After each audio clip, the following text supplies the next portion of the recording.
Kernel Shofia Qureshi குறித்த பாஜக அமைச்சரின் சர்ச்சை பேச்சை அடுத்து அமைதியாக இருப்பதே புத்திசாலித்தனம் என்று பாஜகவினருக்கு மத்திய அமைச்சர் அமித்ஷா அறிவுரை வழங்கியுள்ளார். மத்திய பிரதேச மாநிலம் நர்மதாபுரம் மாவட்டத்தில் பாஜக பயிற்சி முகாமில் மத்திய அமைச்சர்கள் அமித்ஷாவும் பூபேந்திர யாதவும் கலந்து கொண்டனர். அப்போது பேசிய அமித்ஷா, தவறுகள் நடக்கின்றன, ஆனால் மீண்டும் அவ்வாறாக தவறுகள் ஏற்படக்கூடாது என்று கூறினார். ஒருவர் எவ்வளவுதான் மூத்தவராகவோ அனுபவம் வாய்ந்தவராகவோ இருந்தாலும் அவர்கள் எப்போது ஒரு மாணவராகவும் இருக்க வேண்டும் என்றும் தெரிவித்துள்ளார்.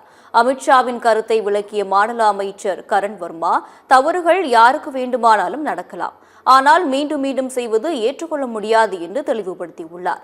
அதைத் தொடர்ந்து பேசிய மத்திய அமைச்சர் பூபேந்திர யாதவ், அரசியலில் பேச்சு கட்டுப்பாடு என்பது மிக முக்கியமான நல்லொழுக்கமாகும் என்று, அரசியலில் ஒவ்வொரு வார்த்தையும் பெரிதாக ஆக்கப்படும் எனவும் தெரிவித்துள்ளார். அரசியல் தலைவர்கள் பொதுவெளியில் பேசும் முன்பாக நன்றாக சிந்தித்துவிட்டு பேச வேண்டும் என்றும், சில நேரங்களில் அமைதியாக இருப்பதே புத்திசாலித்தனம் எனவும் அவர் கூறியுள்ளார்.